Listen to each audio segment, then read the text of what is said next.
但现在我在一个极其感性的状态下写下这些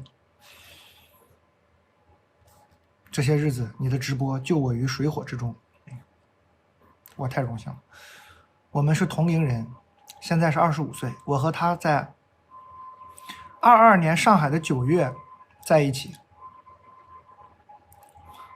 今天来的有点早了。满城我们一般是先有救护车，然后就是摩托车。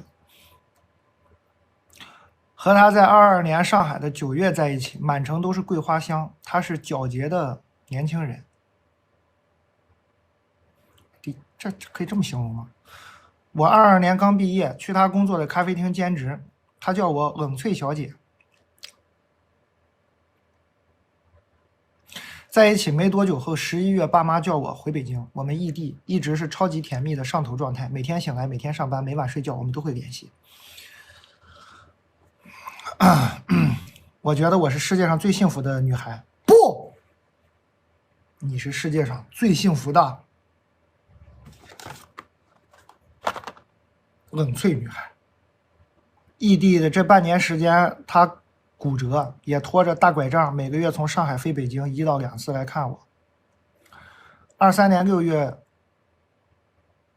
路上遇到了一个神经病人，对人无差别攻击，我的腿被磕到了。他辞掉了上海稳定的工作，离开了朋友，为了我来到北京。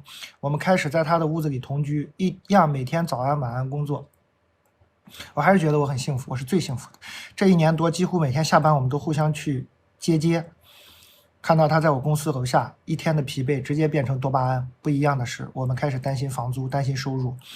他是咖啡师，在北京，没有在上海薪资高了。有时他换岗位中间还会断收入，基本上是我提前规划好，用我的薪资去补充。来北京的1年多，他陆续换了3份工作，作息也不规律。我没有财务上的安全感，因为我也刚毕业，自己租房，不问家里要钱，焦虑。但是还是一样，我还是觉得自己是世界上最幸福的女孩。好，会因为家务，有些女生对他有好感，他玩游戏，还有吸烟太多等等事情有争执。我的理解是沟通了就过去了。24年的下半年，我们一直在商量去他老家见家长。我挑见家长的衣服，我想送他爸妈什么礼物，我想结婚装修我们的小家。我爸妈给我在北京郊区买了一套小房子，我们在商量婚礼在哪里办，买什么戒指、彩礼、嫁妆。然后荒诞的事情发生了。大年初一，我回家过年的时候，在爬香山，我联系他，他突然人间蒸发了，怎么联系也联系不上。这回不是最幸福的了吧？哎呦我天，这回就不是最幸福的冷翠小姐了吧？为啥呀？我下山后直接开车去家里，敲门没人，直接打算拿消防栓砸了几下，又去他公司。他同事说他其实1个月前就离职了，昨天是他的 last day， 说他在这里工作也一直不开心，五雷轰顶。昨天他还送我到地铁站回家过年，在我走的时候帮我把充电器放到包里，一下午过去再联系上他的时候，终于联系上他，他已经在老家了。他让我不要找他，他说他很乱，他想静几天。我想过无数次到底发生了什么，他都沉默应对，无数次的情绪反扑和崩溃，哭得我喘不上气，他还是沉默。我像一个一直幸福的傻子，突然被推下了悬崖。年后上班前，我们还是决定见一面。他来北京拿他的行李回老家，大约是2月9号凌晨5点，我去北京站接他。我们回了我们的小家，还像平时一样拥抱、哭泣、吃饭、看电影，大脆特脆。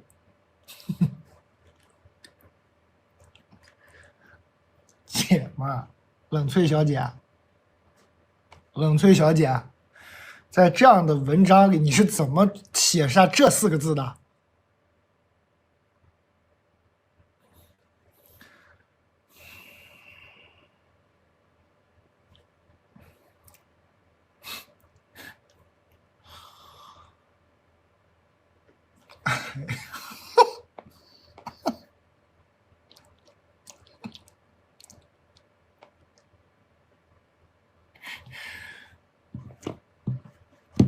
啊，冷翠的翠我记得不是这个脆呀，冷脆的脆，怎么？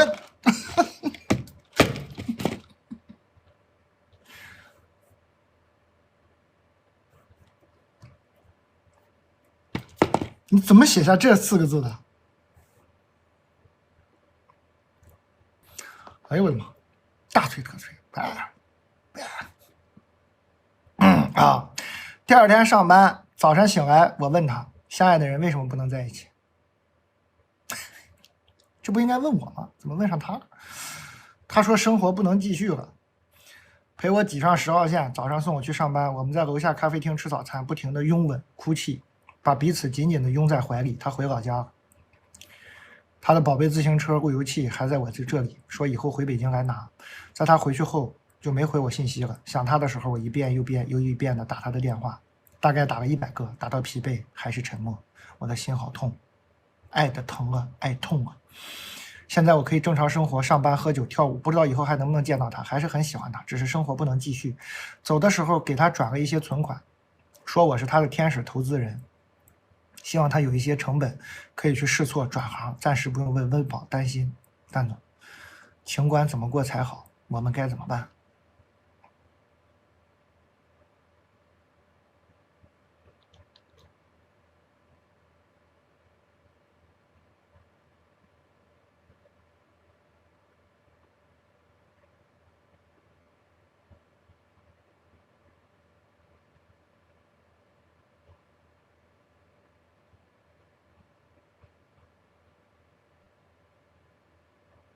把钱要回来怎么办？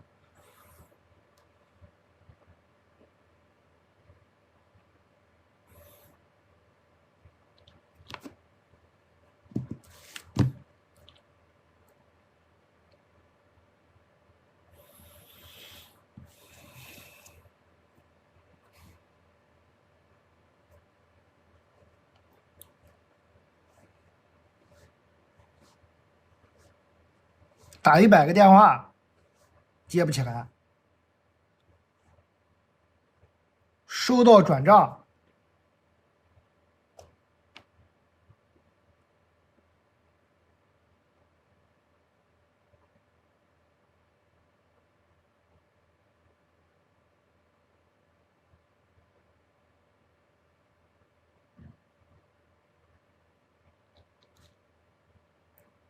啊，不告而别回我家找不着，一回来，大脆特脆，又是他。啊，你这咖啡都白喝了，你清醒一点，你以后别喝冷萃了。啊，你喝点这大师鲜萃吧。你喝的什么咖啡？喝咖啡喝多了呢？怎么？你喝清醒一点。你喝这个也行，一周咖啡，你每天都给我喝，好不好？一周都这样，一天给我喝它。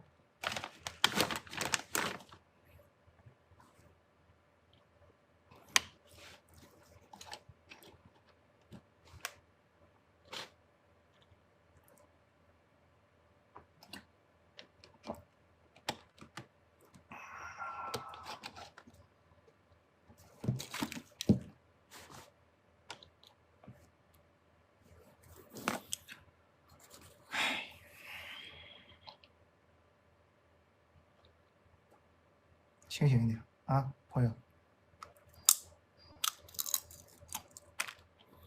你们有没有爱呢？肯定有。有没有感情？肯定有。这男孩是不是坏人呢？谈不上啊，俩人都比较糊涂吧。分手分的难看吗？一点点也还好，是吧？啊，见难看的也太多了，还可以。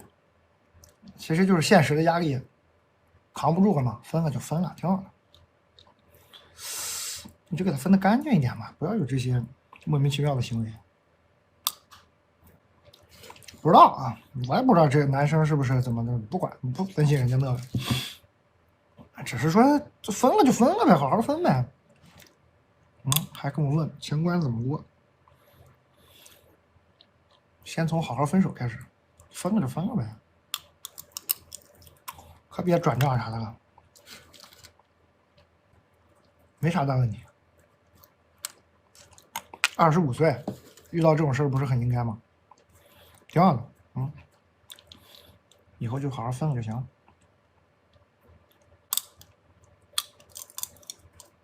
胃岔子好了吗？感谢你的关心。但我26了，没有什么大的问题，就是不得劲儿，来找你看诊。背景简介，刻板印象里有时候还是有用的啊，刻板印象有时候还是有用的。比如我就是很典型的小镇做题家，你现在脑子里蹦出的想法和实际差不太多。我其实一直都不太理解，靠着虚荣心和自尊心不想被比下去，成绩一直还不错，但高考的时候被分数不知道要干啥，被分数决定了读个财会，那年运气比较好，也考上了211。上大学被老师忽悠着考证书，虽然已经意识到了自己对会计不感兴趣，但是因为考试费很贵，也考完了。后来屈服于学历给年少的我带来的压迫感，又读个研，现在算是在这个行业里不错的公司上班。按理来说，我应该是做的还行的那部分吧，也熬过了上班最难熬的那段时间，但我还是偶尔不太开心。原因如下。我本身就是一个非常散漫、粗心大意的人，但是会计他偏偏要细写，每天都是一种折磨。2，我一直感觉自己比较像凤尾，也有可能是从小大家都属于临时抱佛脚的类型，因此拿到了成就也觉得很虚，总是对自己的能力没有自信。我有很多想尝试的事情，但是上班压力很大，工作时间很长，我又有要命的责任感。其实我真正想的就是荒废一段时间，所以我并不想找个朝9晚5的工作度过，可能就是想奖励自己做自己喜欢的事儿。但是说不害怕肯定是假的，因为我习惯了的教育就是做个实际的人，因此我也攒够了1年不工作也不用愁的钱。死在苦难里的人不是最可怜的，最勇敢的是在灾难里幸存的人。我不知道及时的快乐以后还有没有勇气去找，或者还能不能遇到好的工作机会。我不觉得我是什么很坏的人，甚至还挺善良的，所以我还是相信我值得快乐并过上自己喜欢的生活。不过普通家庭以及很多根深蒂固的观念确实会经常困住我，不然我也不会在很多焦虑的深夜一个人熬过去坚持下来。我知道还在犹豫的话就是还没想好，可能是因为物质，可能是因为懦弱。写信就是单纯想听听你的想法，辞职奖励自己彻头彻尾的做喜欢的事情，可笑吗？不可笑，值得吗？值得。可能是觉得你看过更多的人，更多的可能性，所以我想问一问，是不是也存在一个我不熟悉的做自己热爱的事情也能安稳度日的可能性存在？尽管这个热爱看起来很不实际，是啥呀？我漏过吗？感觉没看到你说你热爱的是啥？是啥呀？后面就是我刷到你一个切片，哎，我又刷到你一个切片。我怕我这稍微迈一步就真起不来了。你要是真看到了，就拿你那傲人的阅历解读一下，会这么恐怖吗？我一个不笨、长相可以、性格好的人，只是想躺平 gap 1年啊，去吧，我支持啊。你要是经常看我直播，这还需要问呢？我肯定支持啊，去吧，这有啥不支持？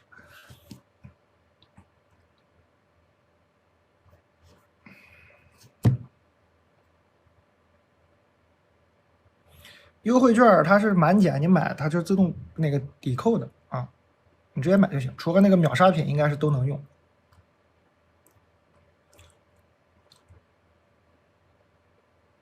为啥不支持？能咋的呀？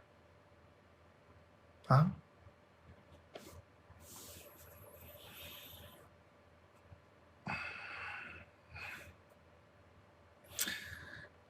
当然，我每次这么说呢，我就特别担心，肯定有很多朋友说：“哎，你是不是站着说话不腰疼？”但我一般这么坚定的劝别人追求自己想做的事情，勇敢的去该 gap，该辞职。这不是说我站着说话不腰疼，我是觉得他已经腰疼了，明白吗？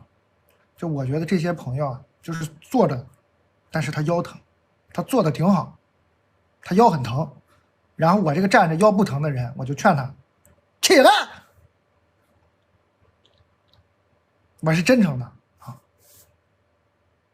我真这么想，我觉得他就是腰很疼啊，那他坐着干啥呀？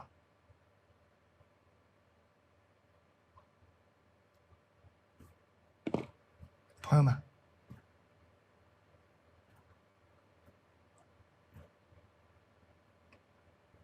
就是，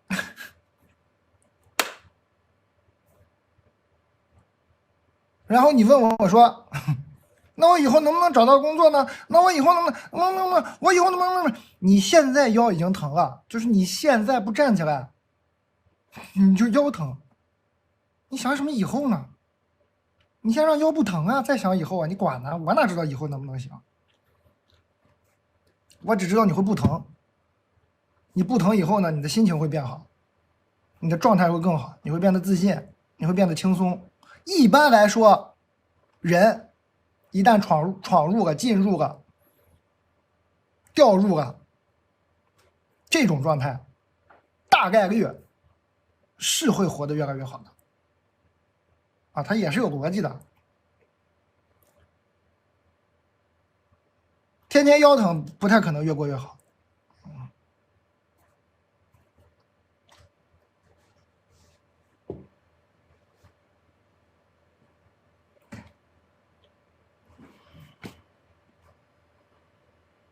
嗨，你好，感谢大嘎，欢迎大嘎。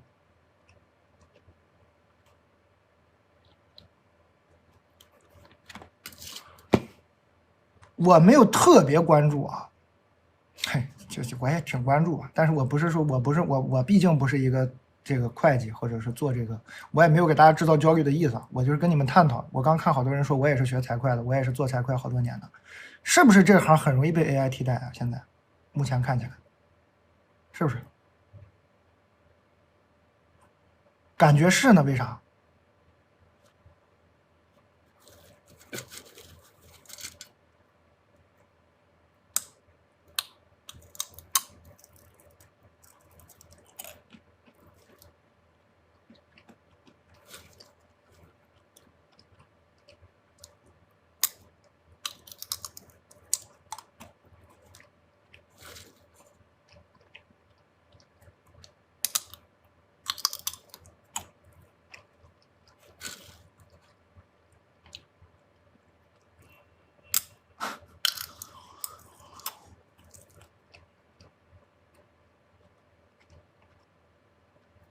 嗯，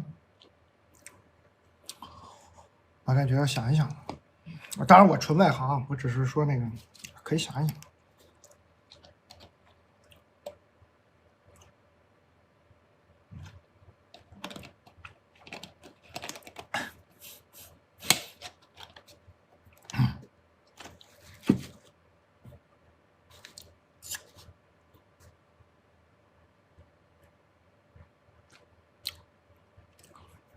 是吧？我觉得可以想想，放松一点，该干嘛干嘛吧。这个稳定这件事情，我觉得是，哎，我一直就对这个事情，哎，我从小就对这个事情，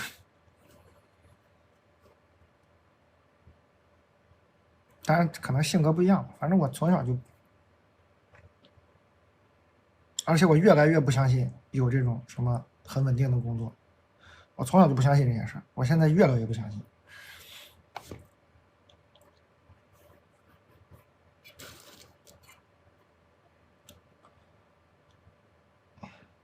所以有什么可怕的呢？就是你哪怕就坐那儿腰疼，勤勤恳恳的工作，那不开除你还是开除你吗？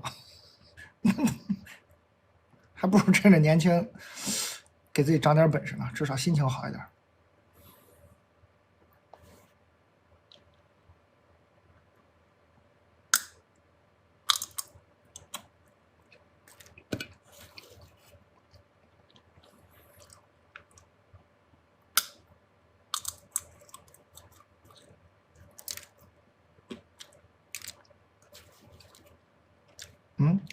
玩一玩呗，先开心一点吧，先开心起来吧。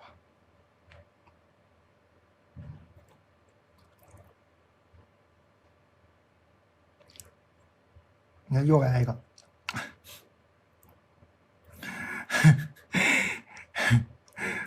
我想给你请教一个离职的问题。算是在这个工作是我父母眼中稳定的工作，其实也不是多想做，但是呢，也是听他们的话吧。工作2年了，上班很焦虑，每天上班路上各种辞职的想法，直到走进办公室被工作推着开始一天。本人已经39岁了，39岁工作2年，还是之前有别的工作？应该之前有别的工作吧。单身妈妈自己带着女儿生活，经济生活担子都有点沉，在4线城市生活。自从在这儿上班的这2年，工资卡呢越来越干净，给我的生活带来很大的焦虑感。过年期间不得不开展副业补贴家用，捡起了自己的英语专业带学生，这不挺好？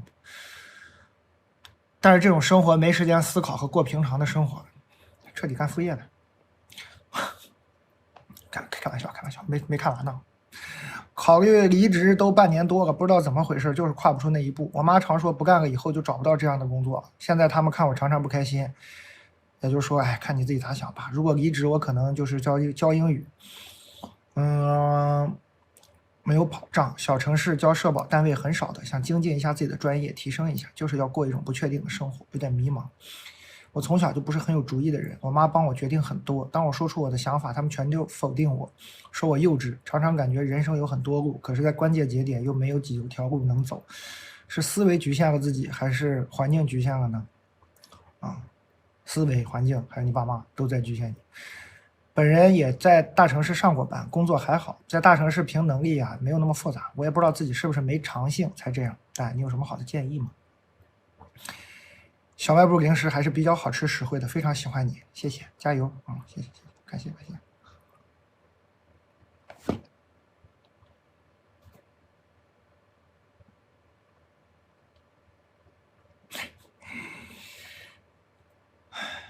当我说出我的想法，他们全都否定我，就是他爸妈。当我说出我的想法，我妈全都否定我。可以，给钱就可以。你已经39岁了，你银行卡越来越干净，你还带孩子。你妈如果还在否定你的想法，就给钱，把钱给我就可以，你就听她的。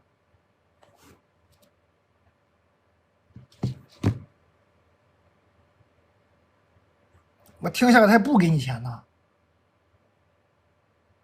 那你图个啥呢？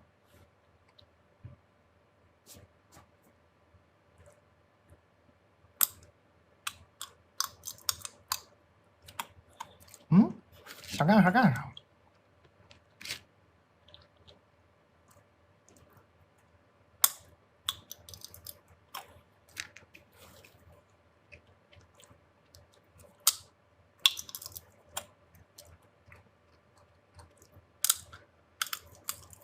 还是他自己能力不足，我觉得他能力还可以啊。找到了一份至少在旁人眼中值得羡慕的工作吧，然后呢还能找到副业，也能赚到钱，然后自己也去大城市上过班，工作也还好，我觉得他能力还行。就是被这个家里人这么说呀，自己就不坚定。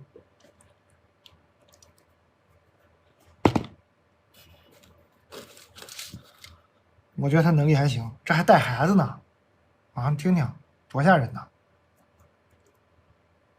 有一个工作，做一个副业，还带孩子，单身妈妈，这能力还不行？我觉得能力应该是可以的，就有点糊涂。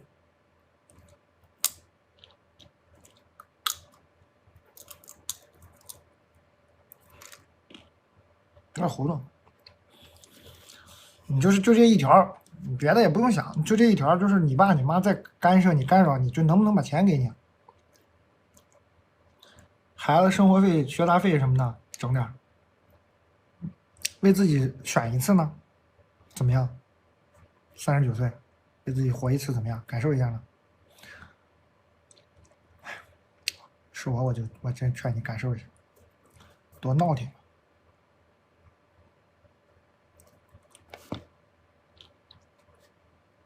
买了一大堆，感谢。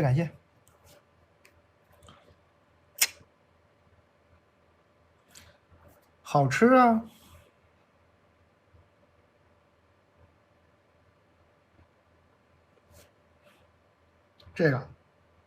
这个买瓜子送的。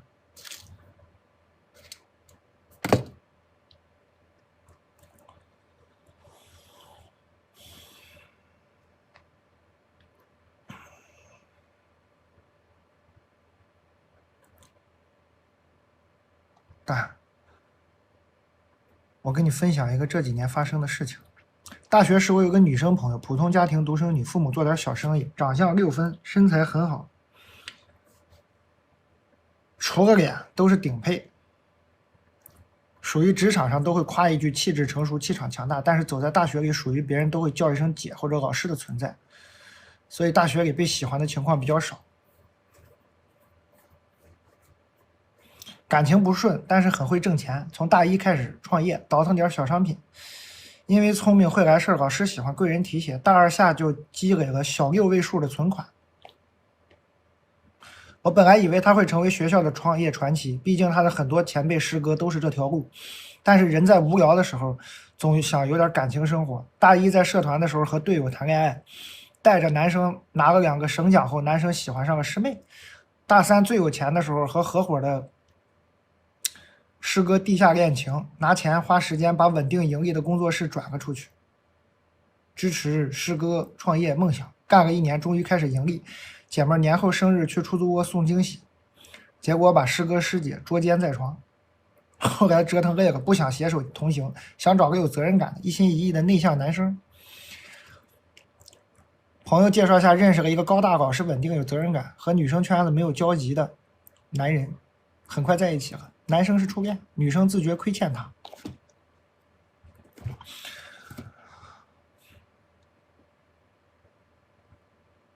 2年时间，男生的朋友有人需要借势，出钱出力出面子。男生因为责任感，谈恋爱后不跟家里要生活费。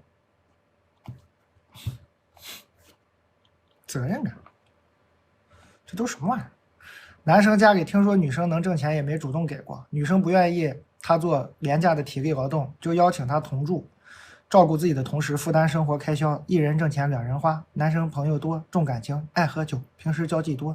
女生刚开始为了不扫兴跟着一起去，后来工作忙起来了，就让他自己去。男生比女生低一届，女生24年毕业了，家里安排了北京的大厂，师姐给了北京的内推，自己也拿到了5、6份 offer。女生跟男生深谈，2人决定毕业后都留在学校所在的山东2线城市，所以女生留在当地工作，男生一心考公。女生接受一位导师的邀请，进了创业公司。24年年底的时候，因为公司管理问题，女生辞职，没3天找到一份过渡工作，准备去上班的时候，男生说发小回老家，想回去聚聚。女生给他拿了点钱，嘱咐早点回来。回来后，男生态度敷衍，勤于遛狗。1周后，女生从男生的手机上看到了其与老家技师的聊天记录，随吵架。男生的观点是：你对我太好了，我不知道该怎么回馈你。女生不解，无措的选择和一个技师的灵魂共鸣，这不符合逻辑啊。由于男生临近考公以及女生不舍，分手的事没有提上日程。公考后结束，男生回老家过年了。听不懂啊？啊？哪里没听懂？这挺好懂的呀。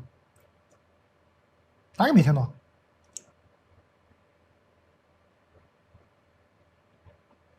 啊？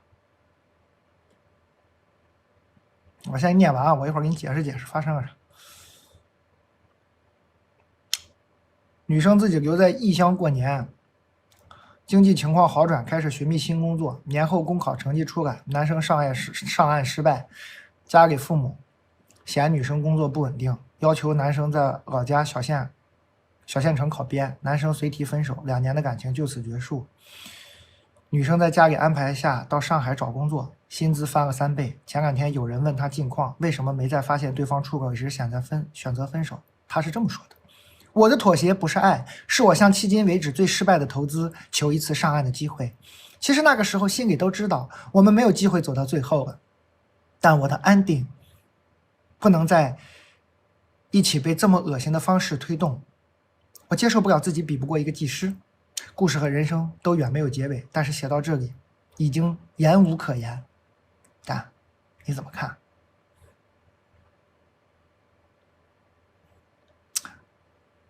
哎，感谢热爱啊！没听懂，这就是这个姐们儿，不好意思了，又是那个我有一个女生朋友，其实是她自己，挺厉害啊，挺厉害。完了呢，大一的时候就能挣点钱了，大二的时候呢，积累了小6位数的存款啊。她为啥不好意思呢？因为她夸自己夸有点狠，有点不好意思了，说什么哪长相6分，身材很好，除了脸都是顶配，属于职场上都会夸一句气质成熟、气场强大的那种女生，就是她自己啊。完了，大二的时候呢，积累了小6位数的存款，哪都挺好，就是喜欢谈点恋爱啊，喜欢谈点那个小恋爱，有点恶习，沾点这个癖好，要谈点恋爱啊，这不全完了吗？这不完了吗？啊，大一跟队友谈恋爱，队友喜欢是个师妹。大三跟师哥谈恋爱，给师哥花钱，支持师哥创业，给师哥送惊喜。推门一看，屋里还有师姐啊！折腾累了，想找个老实的。咱也不知道为啥现在这个大4的小孩就要找个老实的了，听着都头晕啊，爆炸那种感觉。大4我得找一个老实，踏实稳定的，气场强大，除了脸都是顶配啊？除脸都是顶配吗？感觉这个脑子至少不是顶配啊。气场强大，气质成熟。你是没见过我，你见我肯定不夸你。还属于职场上都会夸一句气质成熟、气场强大。你这个职场里没我，如果有我在，我就看到你，我就会跟我身边的人说：“快看，快看，又来一个以为自己气场很成熟、很强大的人。”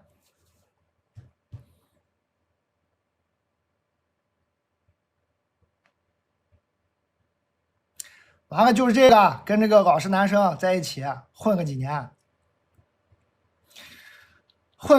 这姐们那个拿到了很好，之前拿到了很好的北京的 offer， 完了又为爱勇敢放弃了，完了就留在了哪山东，跟这个男生咋的呢？那个男生考公，他就留在跟这个导师创业，最后也不太得劲儿呗，辞了。后来发现这个男生还是移情别恋了。完了，我们这一位女主人公气质成熟、气场强大的这一位强大姐我们这位强大姐不服输，说怎么能输给技师呢？不分手，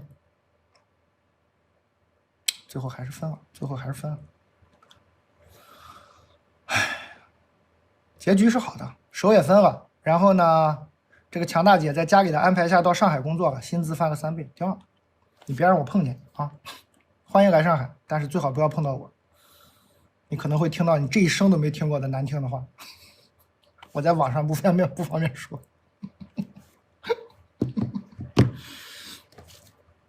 强大姐，你在吗？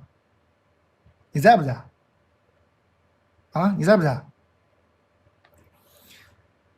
我再说一遍啊！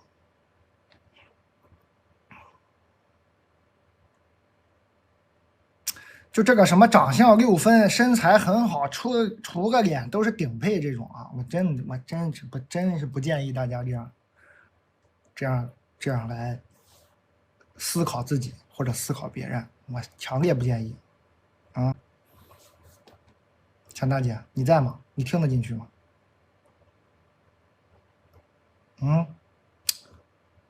咱不管多强大，记得自己是一个人，好不好？你是什么呀？你是卷子？谁给你定的6分？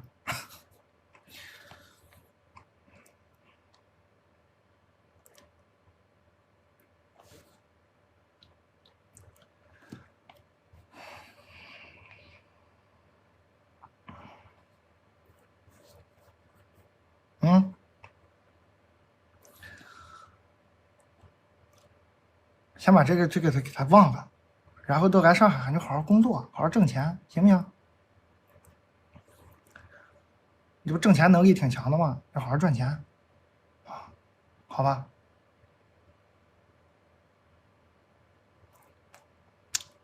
最后的结尾是故事和人生都远没有结尾。废话，你这不刚走出校园吗？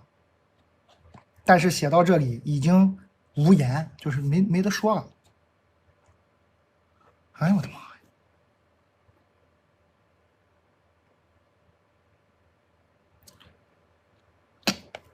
哎呀，咱们那个欢迎你来上海啊！咱们把那个 ins 的那个通票给他谈一下。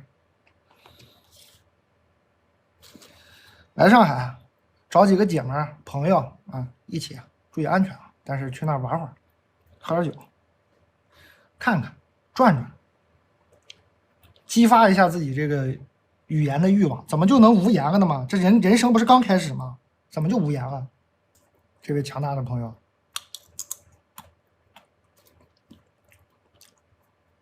这就以为已经遇上足够多的坏人了吗？啊？给我唠上这嗑了，什么人生远没到结尾，以为已经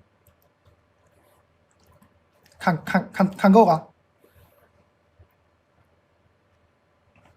就是这个世上的这个坏人都已经见没有，多的是啊。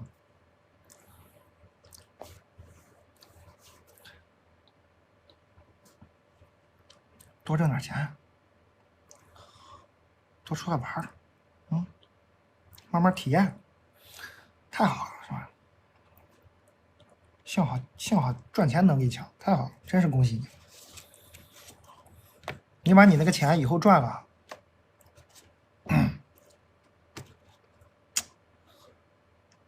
少的话你就来我这儿买点牛肉干啥的，买点那个牛脆的什么的。多的话你就找个死期给他存了，啊，可别拿钱支持这个什么师哥创业了啊！哎，我有时候这个态度不好啊，我确实是着急啊，我也反思自己，与人为善啊。但是，他有一些这个糊涂人啊，这个糊涂人，你跟他好好说，他听不懂啊。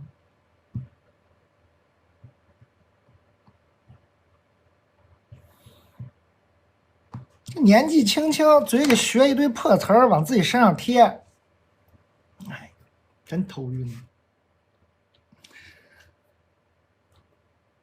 你看，咱这个青春洋溢、天真烂漫的年纪，说我长相6分，身材很好，除了脸都是顶配，气质成熟，气场强大。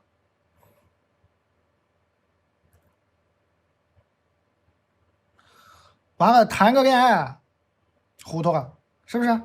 本来就糊涂，学点词儿觉得自己不糊涂，这就是糊涂。认清自己是个糊涂的又怎么样呢？好好谈恋爱不完了吗？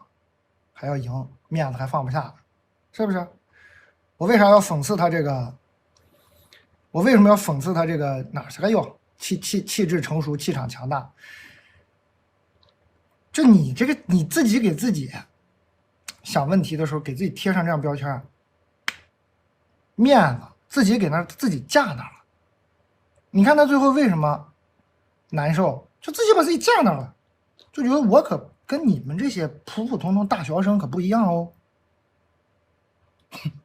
我可是一个啊那样的姐，我怎么能谈恋爱输给你们这些其他这些普通的人呢？所以就闹心，明白吗？这不活该吗？你自己给自己架那儿，然后自己在那儿难受痛苦，何必呢？你开心起来不就好了吗？你就是个小姑娘嘛，小孩嘛，你就是普通人嘛。谈恋爱爱了就爱了，散了就散了，是不是？被人骗了，你就该哭你就哭，不行，不服，非觉得自己跟别人不一样，顶配，非要整自己，说我是顶配。行，这不只有汽车才有这种词儿吗？顶配，真头晕呢。是不是只有小轿车才说什么顶配不顶配的？你怎么就顶配了？